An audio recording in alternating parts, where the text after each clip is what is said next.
Barry, this is a pleasure to be here. I'm Tom Mustoe. I was on the board of directors from 2006 to 2012, and I served as treasurer, but I also had the distinct pleasure of serving as a representative on the American Board of Medical Specialties, and that's what we're going to be talking about today. And I think before I came onto it, I suppose I really didn't understand what an important organization it is for plastic surgery. And Barry, I guess that's my first thing I'd like you to articulate is what is the importance of ABMS to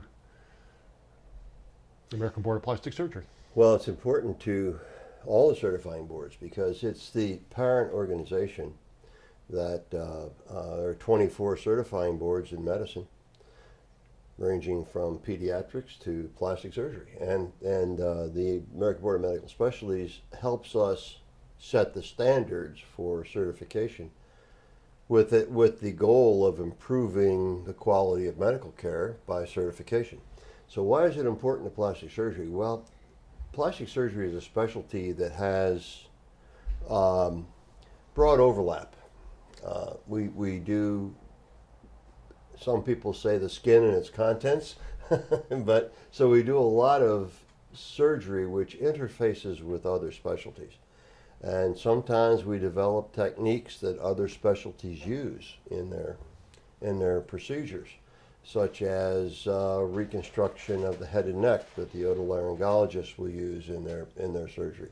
So it's good for us to have an interface with all the other specialties in medicine for that reason. The birth defects, it's good to have coordination and conversations with pediatrics, and it works that way at one level. Another level is that it recognizes the American Board of Plastic Surgery as the certifying board, which is distinct from other self-proclaimed or self-designated certifying boards in areas that we do, and there are many of those. Yeah, I would certainly, from my experience, would strongly agree with that. One of the things that to me is interesting is that the ABMS has a group of executive directors, and I think they're incredibly important for a variety of reasons. Continuity, institutional history, and maybe you could elaborate on why you think an executive director is important for our board. Yeah, that's a great question, Tom, because when I took over this position in 1997, we really did not have a good presence at the ABMS. We were all the other boards had executive directors that were going to the ABMS meetings, and we were not there. We were not at the table. You know what they say, if you're not at the table, you might be on the menu. So I thought that was... Yeah, I haven't heard that, but that's true. How true. I thought that was a good thing to... we really, and at that time, there was a lot of conflict because the American Board of Otolaryngology, which is one of your certifying boards, yes, wanted to have a sub-certificate or a certificate of added qualification in facial plastic surgery. And they were putting arguments forward for that. And plastic surgery only had a voice through our annual changing representative who was at the ABMS. So that was one of the stimuli for us to get an executive director. One of them. And besides governance and administration, representation at organizations was considered to be very important by the board at that time, so that's when they established the position. Well, one of the things just to get a little more specific that came up under our term, you've mentioned our interactions with the American Board of Otolaryngology. More recently, oculoplastic surgery wanted to conclude within their domain the eye and all contiguous structures, which could Yes. broadly be construed to be the face. And it seems to me that, again, that's where. Well, fortunately, it's not quite at the ABMS. And what's happening with the oculoplastic situation is that it's at the ACGME, which is the residency programs and the fellowship development. So we initially the organization of oculoplastic surgeons came up with a request for a fellowship accreditation in oculofacial surgery. Oculofacial surgery seemed like a long way from being an ophthalmologist, so that was revised after much protest to become oculoplastic surgery. And then the discussion came about, well, what is this? And the big discussion was whether it should be periorbital, around the orbit, and then how do you define periorbital? That could go anywhere to the neck or the scalp, and that's a little bit outside the scope of ophthalmologists. Or periocular, which is inside the orbit. So that argument went on for a while, and different revisions were made, and now it's back again as of last month. The program requirements are once more back, and we've got until December 14th at our board to make a revision of the program requirements that they're doing, and it includes operations such as turbinectomy, sinus surgery, septoplasty, rhytidectomy of the mid face, brow, etc., and reconstructive procedures in the periorbital area. And of course, you have to get the ACGME in terms of training requirements, but you also have ABMS in terms of what can be listed on a certificate of subspecialty, correct? Correct. Now, the American Board of Ophthalmology, fortunately, does not have any sub-certificates. And they have resisted it because they want to keep sub-certification, or they want to keep the core of the specialty of ophthalmologists. And they're concerned, as we are sometimes, where that subspecialization can lead to fragmentation of the core specialty. And so they feel that I'm not sure that the mood at the ophthalmology board is such to give them a sub-certificate. Understand. Well, to change gears a little bit, one of the major focuses of the ABMS the last few years has been, really for a number of years, maintenance of certification. And could you explain why ABMS, or the role ABMS plays in and how plastic surgery interfaces with ABMS in terms of maintenance of certification programs?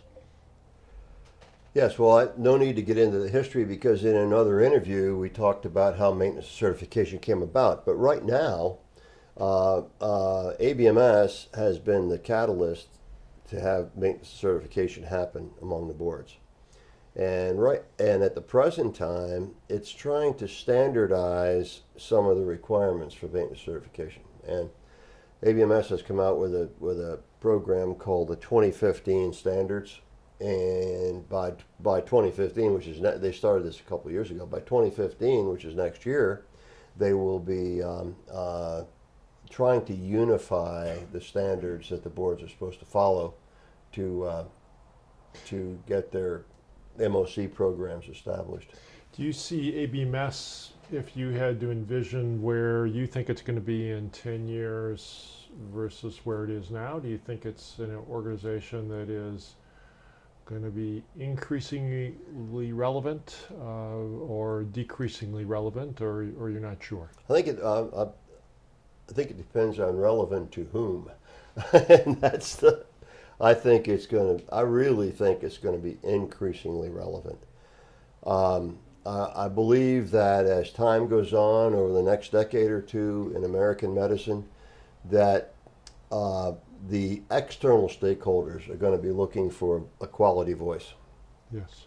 and ABMS is perfectly positioned to be the quality voice of certification and hopefully competence in the American physician. So that's a definite goal on the long range strategic plan of ABMS. And the other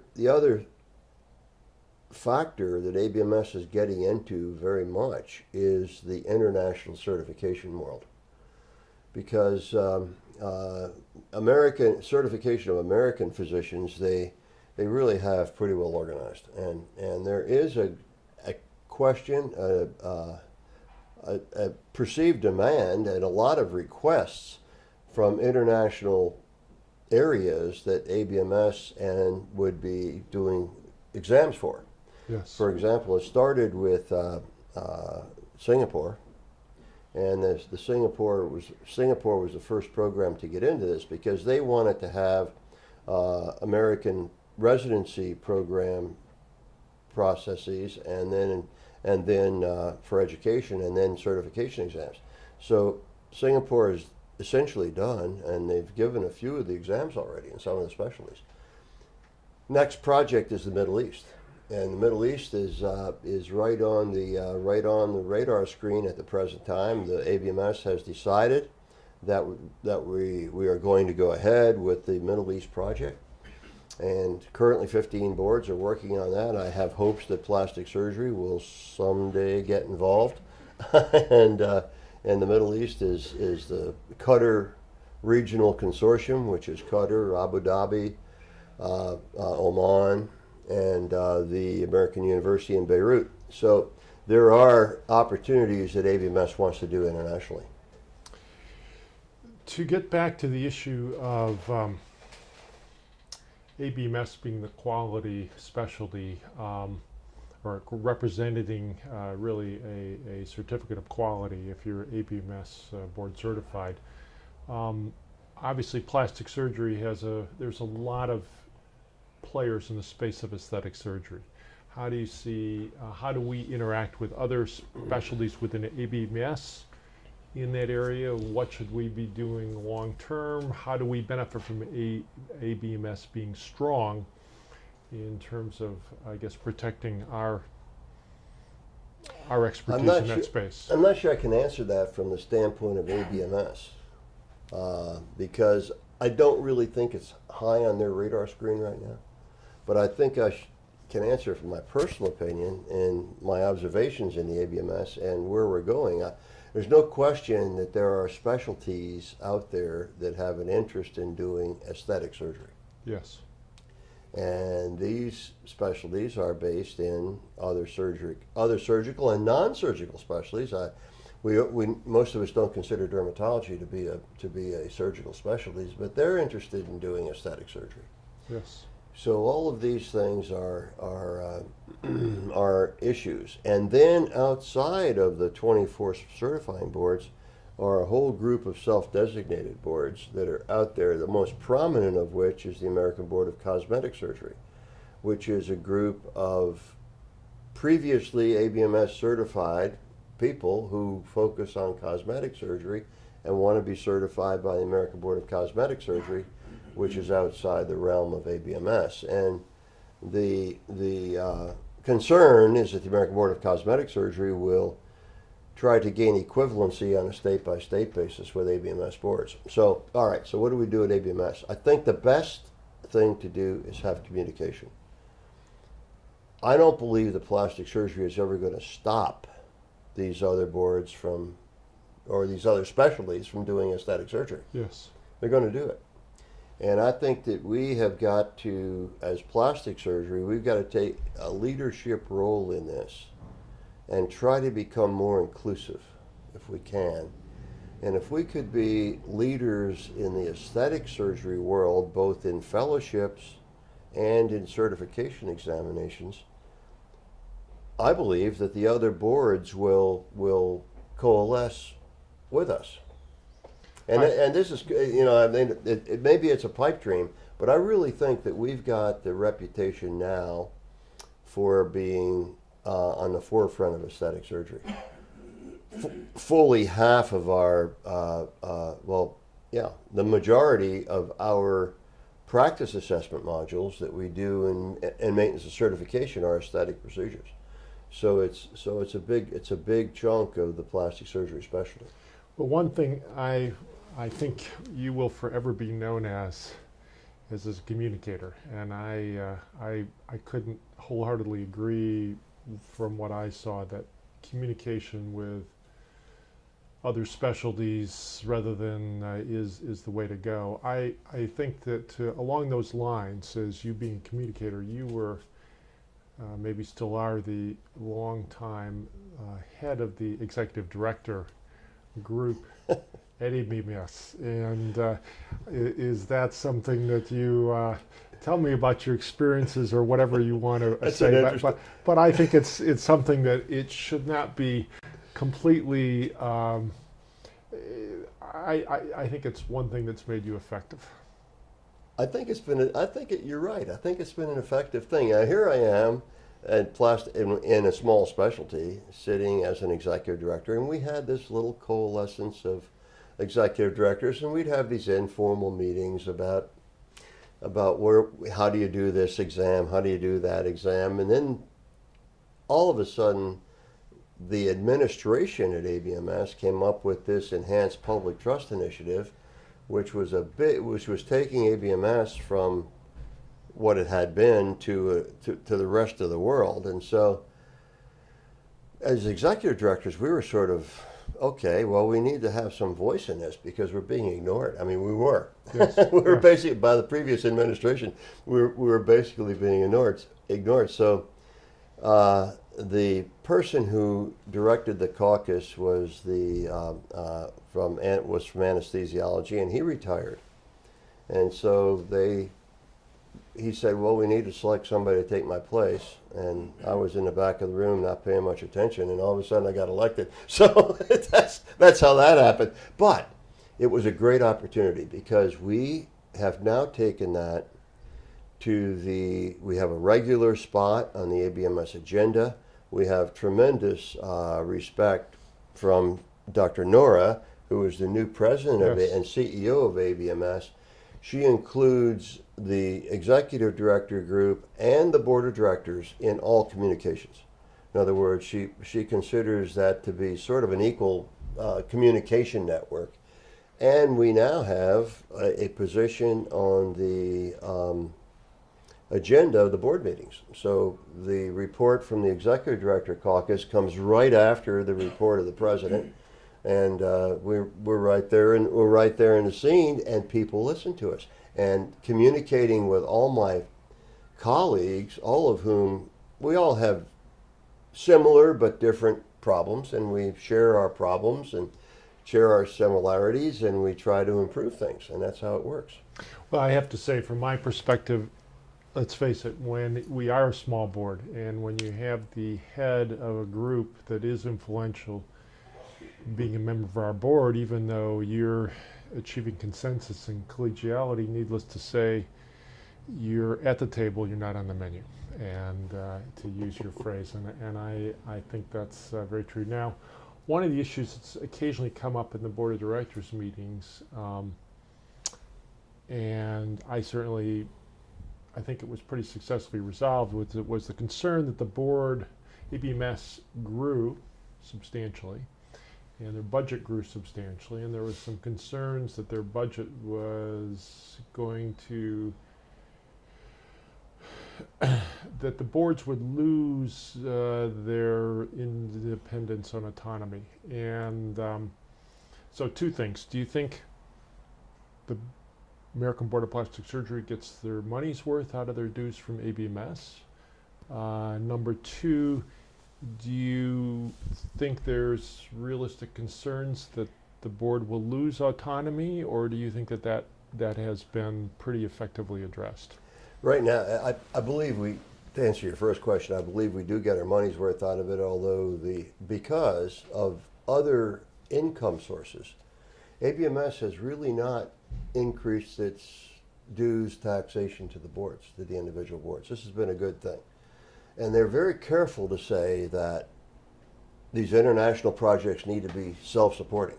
They're Yes. not going to go to our diplomats. They're not going to go to you practicing in Chicago and ask for a donation to support something in the Middle East. That's not going to happen. The other thing that's going on right now is the so-called consistency project. And this is what I think you were getting at. How are the boards, how can the ABMS get the boards to be consistent yet maintain independence Yes. in a lot of the projects? And so right now the current consistency project is underway, and at our coming board meeting in January, it's going to be a big topic. Where should we be more consistent? Well, we should be consistent in ethics and professionalism and license requirements, in that sort of thing. Where should we be different? Well, we should be different in oral exams, Yes. in how we go about our fees and our finances and what have you. So that's all understandable. But getting the consistency defined is a difficult thing. And I think ABMS is right to do this. I think that all boards should have on their websites whether someone is participating in MOC or meeting the requirements of MOC. Yes. And you cannot even make that definition right now. So there's a long way to go, but I think ABMS is going to do well with that eventually. Well, as I said, I do think it's an important organization. You've played I think, an incredibly important role. Are there any additional thoughts that you would like to sort of focus on in terms of ABMS itself. ABMS? I think one of the best things. ABS? I think one of the best things in my time that ABMS has done was change its governance. Yes. This is an interesting project, and I must take my hat off to the American Board of Internal Medicine because they supported this change in governance. And you have to understand how it used to be that if there was some decision to be made of importance at ABMS, it was made by the Assembly, which was sort of a Congress, if you will. Right. So and the House of Representatives, which meant you had representation and voting according to the size of the board. So anything that you wanted to get done that was of importance had to have the support of internal medicine, pediatrics, family practice. You didn't have that support, there's no sense in even trying to do it. Yeah. So what happened was that governance structure changed. It used to be an executive committee on which I sat, which was fortunate, and the Assembly. Now we have a board of directors which has one member from every board sitting around the table. Internal medicine supported that. They thought it was good for medicine to have this happen. And in fact it has been. Now the Assembly has gone away. It's been sunset or disbanded or whatever the word is, and now the organization runs. I think the governance change, aside from MOC, which has been a big project, I think the governance change has been a very positive thing. Well, I agree. I witnessed some of that, and I think with those words, I just again would restate that the American Board of Medical Specialties, I strongly feel, will be more relevant with time. I think that it's incredibly important that plastic surgery be well represented, and I have to say Barry, in my opinion, one of his real legacies is the respect that plastic surgery has in ABMS, and really I think has an outsized influence to the size of its board. But I'm sure he won't disagree. But, Well, I thank you for the kind words, Tom. but they're heartfelt. I thank you very much. I know you as one of our representatives through the ABMS at the time on the board of directors of ABMS. Coming from you, that's a good thing because you know that means a lot to me. Thanks very much, Barry. Thank you, Tom.